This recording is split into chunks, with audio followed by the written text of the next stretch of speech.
बातमी आहे पुण्यामधून। ससून रुग्णालयामध्ये 4,18,62,000चा अपहार झालेला आहे। या अपहार प्रकरणी 25 जणांवर गुन्हा दाखल करण्यात आलेला आहे। ललित पाटील ड्रग्ज प्रकरणी आणि पोर्शे कार अपघात प्रकरणामध्ये रक्ताच्या नमुन्यात बदल केल्याने नाचक्की झाल्यानंतर आता ससून रुग्णालयामध्ये मोठा आर्थिक गैरव्यवहार झाल्याचं समोर आलेलं आहे।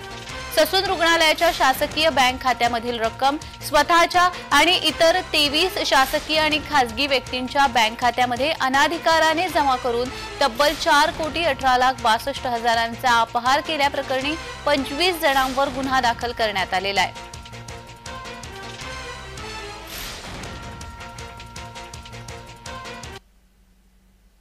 या संदर्भात अधिक माहिती देण्यासाठी आमचे प्रतिनिधी अजिंक्य धायगुडे आपल्याशी जोडले गेलेले आहेत। अजिंक्य, ससून रुग्णालय तर ह्या ना त्या कारणाने नेहमीच चर्चेत असतं आणि आता जे प्रकरण समोर येते ते म्हणजे इतक्या मोठ्या रकमेचा अपहार झाल्याचं समजतंय, काय अधिकची माहिती आहे? नक्कीच वाईट गोष्टींसाठी प्रसिद्ध आणि चर्चेत असलेलं ससून रुग्णालय पुन्हा एकदा आता चर्चेत आलेलं आहे।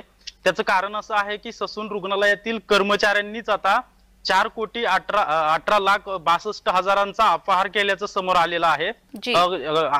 त्यातील 16 व्यक्ती जे आहेत ते ससून रुग्णालयातील कर्मचारी असल्याचं समोर येत आहे। खरं तर आर्थिक व्यवहारांमध्ये नोंदवहीत जी आहे ती तफावत आढळल्याचं समोर आलं होतं। त्यानंतर एक चौकशी समिती या सर्व आर्थिक व्यवहारांचा तपास करण्यासाठी गठीत करण्यात आली होती आणि या समितीने तपास केल्यानंतरच ही बाब आढळून आलेली आहे की 16 कर्मचारी जे आहेत ते ससून रुग्णालयातील आहेत, तर 8 इतर जे व्यक्ती आहेत ते खासगी व्यक्ती आहेत। यांच्या खात्यावर ससून रुग्णालयाचे जे शासकीय बँक अकाउंट आहे त्याच्यातून रक्कम जी आहे ती ट्रान्सफर केली गेली आणि त्यानंतर पुन्हा एकाच व्यक्तीच्या ही सर्व रक्कम ट्रान्सफर केली गेली आणि ही सर्व रक्कम जी आहे ती वाटून या सर्वांनी घेतल्याचं देखील समोर आलेलं आहे।